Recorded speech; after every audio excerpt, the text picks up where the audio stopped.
सर्वांना रामकृष्ण हरी. मी हरिभक्तपरायण विजय महाराज गवळी. सध्या सोशल मीडियावर जे व्हिडिओ व्हायरल होत आहेत, महाराष्ट्राचे लाडके कीर्तनकार हरिभक्तपरायण पुरुषोत्तम महाराज पाटील बुलढाणेकर यांच्या विरोधात जे षडयंत्र रचण्यात काही लोकांना असं वाटत आहे की आम्ही यशस्वी होत आहोत, पण हा त्यांचा शुद्ध गैरसमज आहे. एखादी व्हिडिओ क्लिप तयार करायची आणि ती व्हायरल करायची, युट्यूब वाल्यांना पैसे देऊन महाराजांच्या विरोधात बोलायला लावायचं, हे षडयंत्र तुम्ही करू नका. 335 अध्याय न म्हणता त्यांनी भागवतात 365 अध्याय आहेत, एवढंच फक्त म्हटलेलं आहे. आणि ही खूप मोठी अशी चूक नाहीये. आणि त्या चुकीच्या मोबदल्यात तुम्ही म्हणताय की बाकीचे 30 अध्याय काय महाराजांच्या बायकोनी लिहिलेत का? अरे तुम्हाला लाज वाटायला पाहिजे. यत्र नार्यस्तु पूज्यन्ते रमन्ते तत्र देवताः. तुम्ही महाराजांच्या पत्नीपर्यंत गेलात. अरे तुम्ही कुठला म्हणजे वारकरी संप्रदायाचे पाईक आहात ना? पराविया नारी माऊली समान हे कुठे लावता? तुम्ही स्वतःला खूप मोठे वारकरी समजता आणि महाराजांच्या विरोधात बोलता. चुकत नसतं का कोणी? बरं चुकलं तर मग त्याला फोन करून सांगायचं ना. जे महाराज विचारत आहेत तुम्हाला की मी चुकलो, मला तुम्ही फोनवर सांगायचं. मी तुम्हाला मोठं भाऊ समजतो, मी लहान आहे असं समजून माझं चुकतं कोणाचं नाही, चुकत कोणाचं नाही. आता मी 1000 महाराज चुकलेल्या तुमच्या पुढे व्हिडिओ टाकतो. तुम्ही त्या चुका त्यांच्या समोर असेच व्हिडिओ तयार करून जर टाकला तर समजायचं तुमच्यात दम आहे. मी असे कितीतरी मोठे कीर्तनकार, हा मोठे बोलतो बरं का, जे नावालाच मोठे जे तुमच्यासाठी मोठे आहेत, अशा मोठ्या कीर्तनकारांच्या 1000 चुका, ज्या कीर्तनात जे लोक संस्कृत बोलतात, संस्कृत श्लोक म्हणतात, पांडुरंगाचा असेल, ज्ञानोबारायाचा असेल, मंगलाचरणाचा असेल किंवा मध्यंतरी एखादा संस्कृतचा पुरावा देतात, मी त्यांना चुकीचं हे चुकलेत, यांचा रस्व चुकलं, रस्व दीर्घ उदात्त अनुदात्त स्वरित पुलुत हे सगळं त्यांचं कसं चुकीचं आहे हे मी तुम्हाला टाकतो आणि त्यांची चूक तुम्हाला लक्षात आणून देतो. तुम्ही त्यांच्या विरोधात असा षडयंत्र कराल का? तुम्ही त्यांच्या विरोधात अशी पोस्ट, असा व्हिडिओ टाकाल काय? तुमच्या दम आहे का एवढा? फक्त एका माणसाला टार्गेट करायचं. त्यांचं कार्य पहा ना काय आहे ते. अरे 3-4 कोटीचं मंदिर बांधलं. अरे सगळ्या लोकांनी ज्या संतांना वंचित करून ठेवलं होतं असे चोखोबार आहे. हा चोखोबारायचं मंदिर बांधलेलं आहे त्या माणसाने. गोशाळा आहे, गाई सांभाळतो तो माणूस. तुम्ही काय करताय? त्यांच्या विरोधात बोलायचं ना. आधी त्यांच्या एवढं कार्य करा, त्यांच्या एवढे व्हा आणि नंतर त्यांच्या विरोधात बोला. तुम्हाला काही हिंमत नाही. तुम्ही जर खरंच वारकरी संप्रदायाचे पाईक असाल ना तर हे सोडून द्या.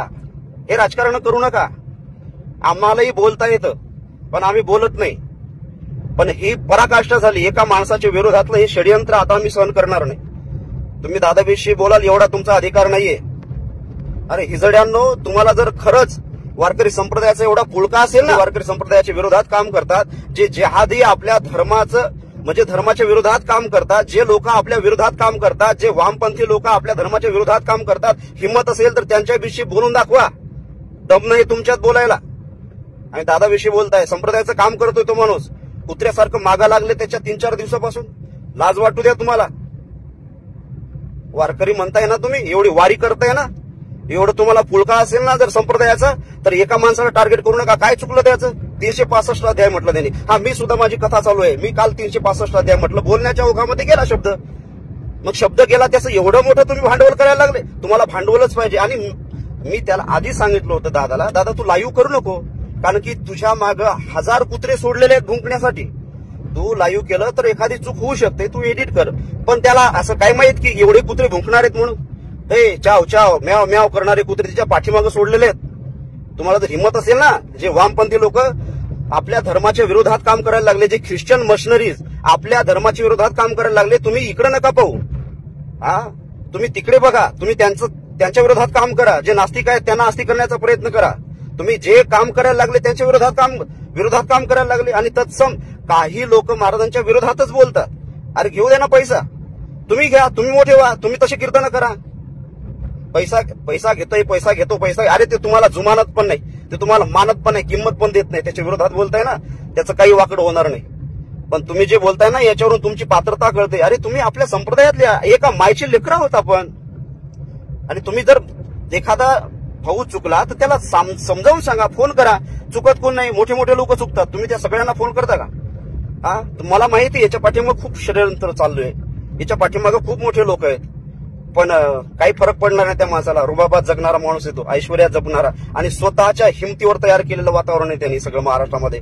हा, हजारो फॉलोअर्स आहेत त्याचे, लाखो चाहते आहेत त्याचे. 2-3 जणांनी कुत्रे जण, अरे हत्ती चालत असताना कुत्रे भुंकणार, भुंका, काही हरकत नाही, काही फरक पडत नाही, पण आम्ही त्यांच्या पाठीमागे आहोत. हा, अर्ध्या रात्री त्यांनी हाक देऊ दे आम्हाला, आम्ही त्याच्या सोबत आहोत.